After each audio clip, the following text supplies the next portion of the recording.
Nay, hanggang kailan po kayo dito? Hanggang katapusan. Hanggang katapusan? Nay, kakasimula pa lang ng buwan ah. Rod naman, ayaw mo ba ako makasama? O baka naman itong asawa mo ang may ayaw? Ayaw mo ba ako makita ha, Naning? Ah! Hindi ko talaga maintindihan kung ano nakita ng anak ko sa'yo. Ay, pwede ho ba? Ayoko ho ng gulo. Eh ako gusto ko! Sabi ko na ako sa'yo, sinira mo ang buhay ng anak ko! Wala siyang mapapala sa'yo! Kailan, hindi kita matatanggap bilang manugang! Naning, pauwi ka na ba? Sakay ka na, hatid na kita sa inyo. Sinasabi ko na nga ba eh, may tinatagong baho itong si Naning. Tama ang hinala ko, may ibang lalaki siya. Makakarating ito kay Rod. Sabi ka nga sa akin ng totoo. Anak ko ba talaga si Jek? Rod, ano man nangyayari sa'yo? Bakit nagsasalita ka ng ganyan? Totoo ba? Totoo ba? Pa-DNA test mo na yung anak mo para matapos na to. Sir, nakakahiya naman po. Maabala pa kayo. Gusto ko rin matapos ng chismis na to. Ayan na, Naning. Oh, yan na yung ganti mo sa biyanan mong impacta. Eto mas healthy, oh.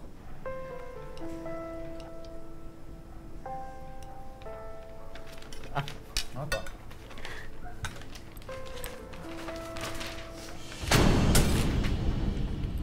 Ano to?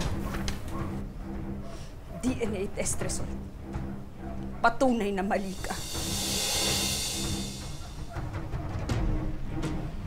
DNA test ka? Oo. Naalala mo nung kinuna kita ng buhok?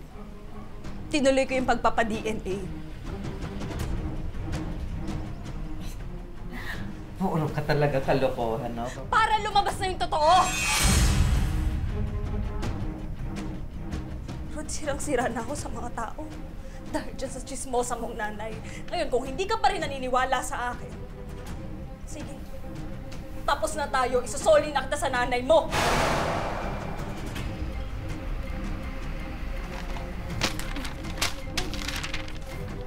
Tignan mo. Basahin mong mabuti dahil patunay to na anak naman talaga ni Rod si Baby Jack. Kaya hindi mo na ako masisiraan dahil nandito na yung totoo. Kaya utang na loob, tigilan nyo na yung paninira sa akin. Saksak mo to sa baga mo! Ha? Kahit ilang DNA test pa ang ipapagawa mo, hindi kita matatanggap. Hindi kita magiging pamilya. Ilusyonada ka. Ilusyonada ka. Manigas ka. Sampit ka lang sa buhay namin ng anak ko. Ay, tama na! Bitiw mo si Naning. Lubayan mo na kami! Ay, mahal kita bilang isang ina. Pero may sariling pamilya na ako. Sila ang responsibilidad ko. Kaya sa pagkakataong ito, sila ang pipiliin ko. Anak, ako ang nanay mo. Ako ang nagluwal sa'yo. Ako ang nagpakahirap buhayin ka. Anak mo pa rin ako. At nanay pa rin kita. Pero kailangan ko maging tatay at asawa sa pamilya ko.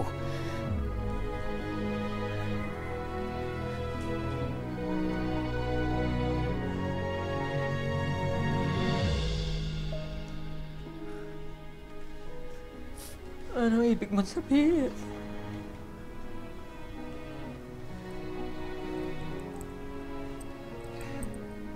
Ay, nilipat na po ulit kami ng matitirahan. magbubukod na kami. Sana, Nay, huwag niyo na po kaming guluhin. Ano po? Saan ako titira?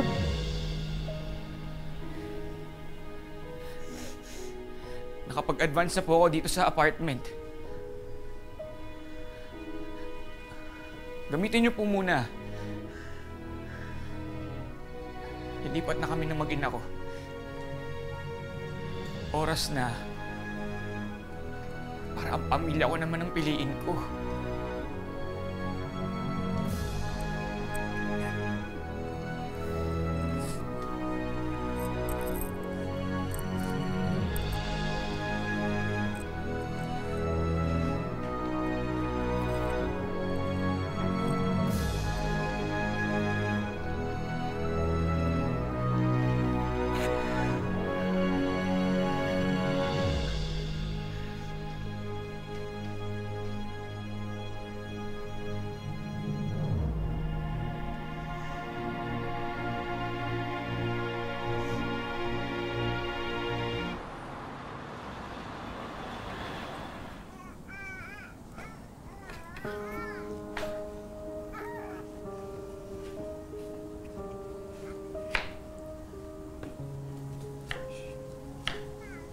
Mahal, pasensya ka na. Mas maliit na apartment yung nalipatan natin. Okay lang. Wala man tayo magagawa eh. Tulungan na kita dyan. Patulugin mo na lang si Jack. Ako na dito. Tulungan na si Jack. Sorry talaga sa mga nangyari, ha. Sa lahat ng mga nagawa ko sa'yo. Alam ko na madami akong pagkukulang. Dahil na sa mga panahon na hindi kita kinampihan. Tapos na yun. Iwan na natin yun. Kailangan ko lang pumagitna sa inyo ni Nanay. Naiipit lang ako. Sana maintindihan mo. Sana ngayon kapakanan naman namin ang anak mo ang unahin mo. Mahal, gusto ko lang malaman mo na kayo lang ni Jack ang buhay ko. Walang hihigit na kahit na sino. Kahit si Nanay pa yan.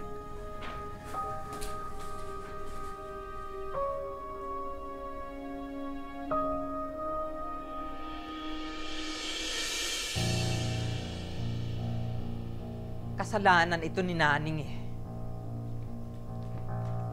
Binilog niya ang isip ng anak ko. Alam mo nga, Mari, tigilan mo na yung paghabol kay Naning. Dapat mo na sigurong tanggapin na siya ang pinili ng anak mo. Hindi mo alam ang sinasabi mo. Wala ka kasing anak. Matandang dalaga ka eh. Kaya hanggang ninang ka lang. Hoy, Senny, iniwan ka nga ng anak mo eh. Gusto mo ba, iwan din kita? Marami akong mga pamangkin dyan ang gustong kumupkup sa akin. Pero hindi kita kailangan. Kasi...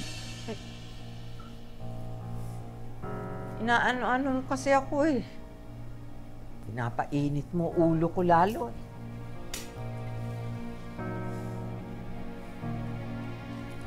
Tulungan mo na lang ako. Sige na, para magkita kami ulit ng anak ko. Eh, paano nga? Igalit nga siya sa'yo. Tanong mo dun sa mga marites. Kung saan sila lumipat. Anong balak mo? Basta, hindi ako magpapatalo sa kanya.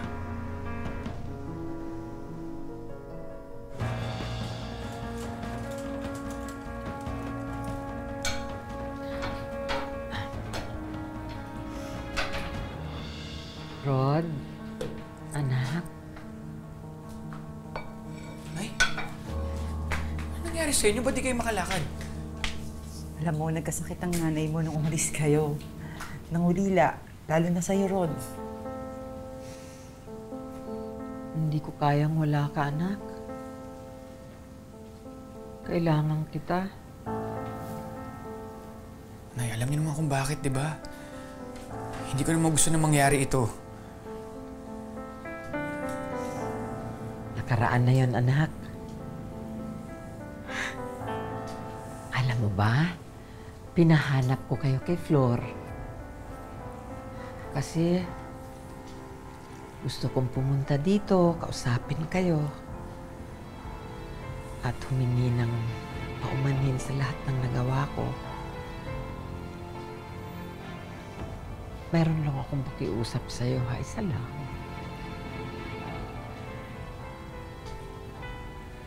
Nay, ano na naman? Pwede sana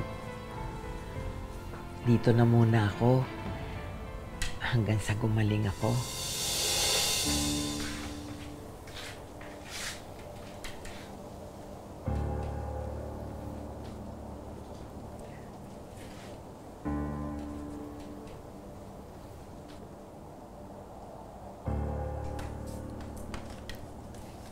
Mahal, ang gagawin natin? Ayoko sana nandito siya. Pero syempre, nanay mo pa rin naman yan. Ayoko namang may masabi na naman siya sa akin. Basta hindi niya tayo guguluhin at papakialaman. Sige. Dito na lang muna siya pansamantala.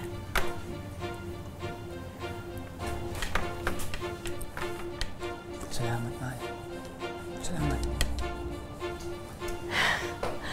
Naku. Salamat, ha. Salamat, naning.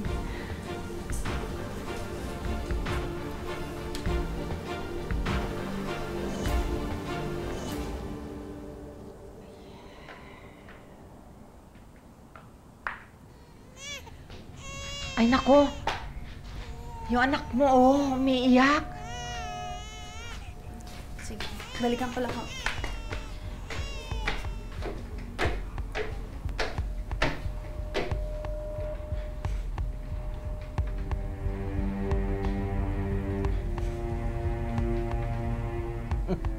Hindi pa ako tapos sa'yo, naning. Sinihira mo kami ng anak ko. Ito ang dapat sa'yo.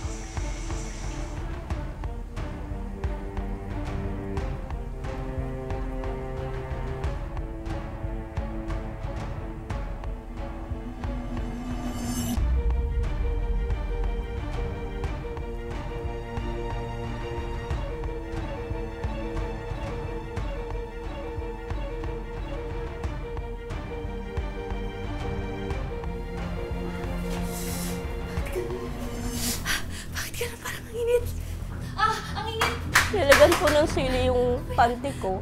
Nagulat po ako dahil pagsuot ko po ng panty ko, sobrang anghang po. Gusto ko pong magwala. Gusto ko pong umiyak. Napakasakit.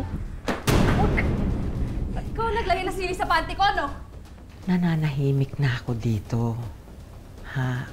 Ayoko nang magkagulo tayo dito sa bahay natin. Ha?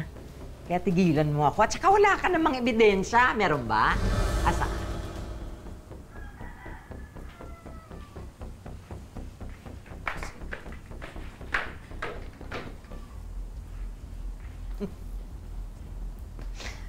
Oh, ano?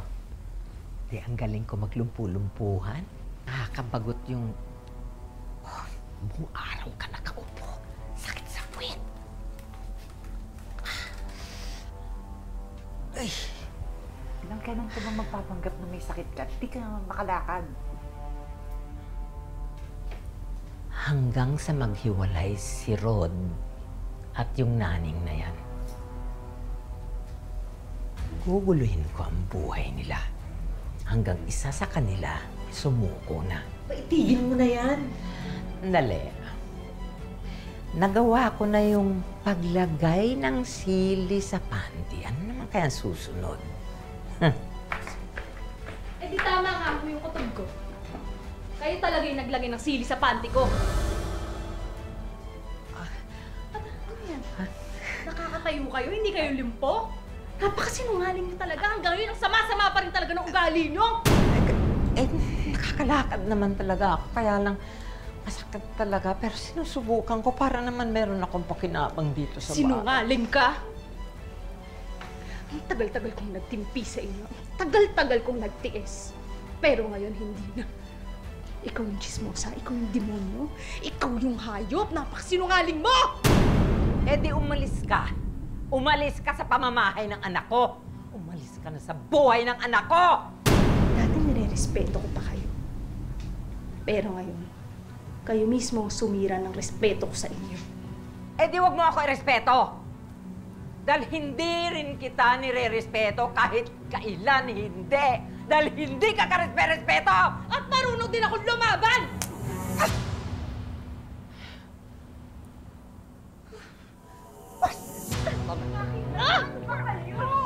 Bastos ka! Bastos ka talaga! Lumayas ka! Lumayas ka dito! Bastos na akong bastos!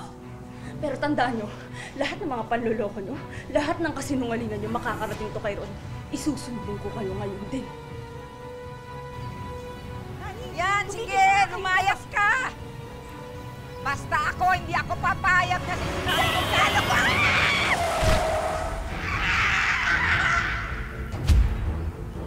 Nay! Sammy!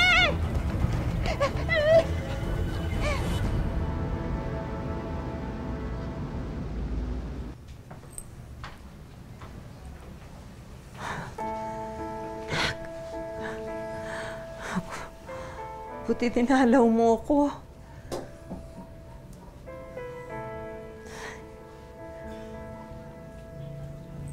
Nakausap ko na yung doktor nyo. Sa makalawa, makakalabas na kayo.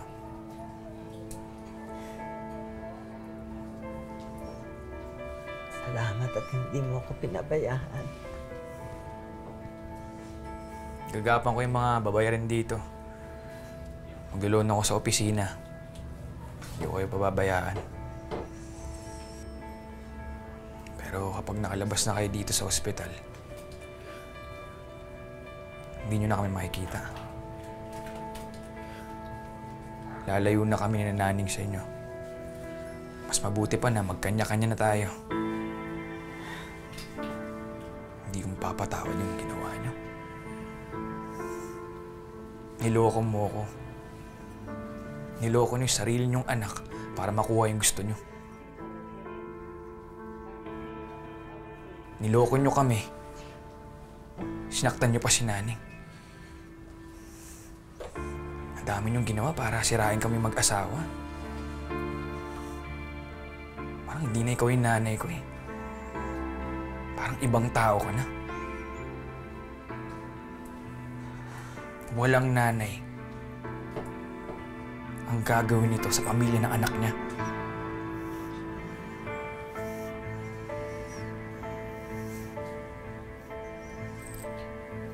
Hindi ka na. Ha?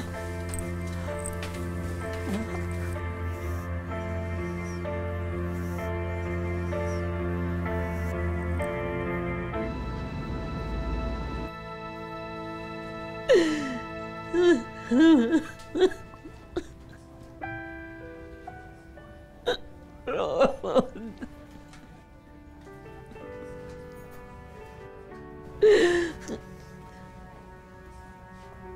Danig. Si Ron kasama mo.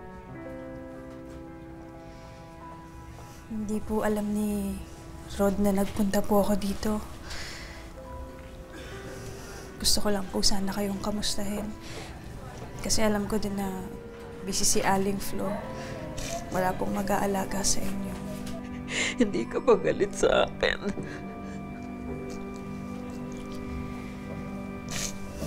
Nagalit po. Pero mas nangingibabaw pa rin po yung pag-aalala ko sa inyo. Lalo pa alam ko mag-isa kayo dito. Mali ako sa lahat ng ginawa ko.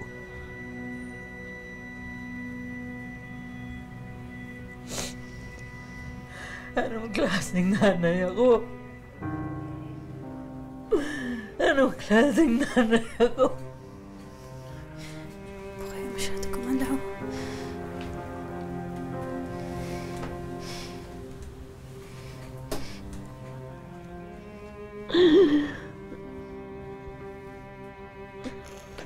Patawarin mo ako.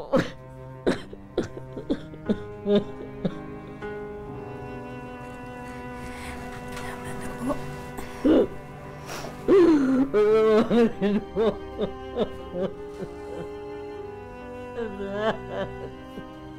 Magsisimula po tayo ulit.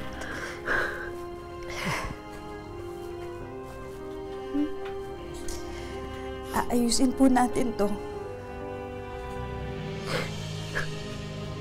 Hindi pa po huli ang lahat.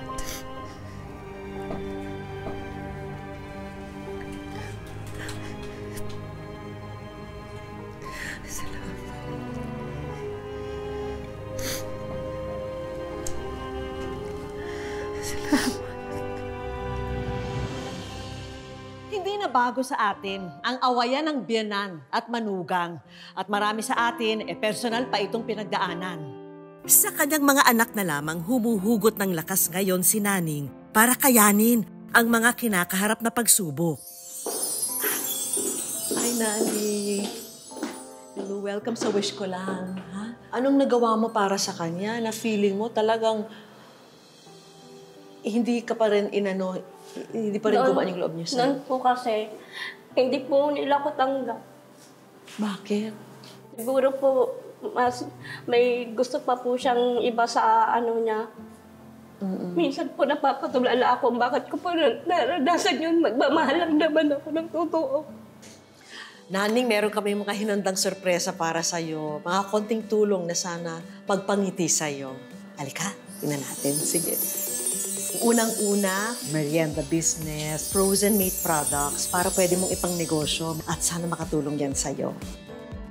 Dinagdagan pa namin yan ng mga grocery items. May mga gamit pambahay at mga Melaware set.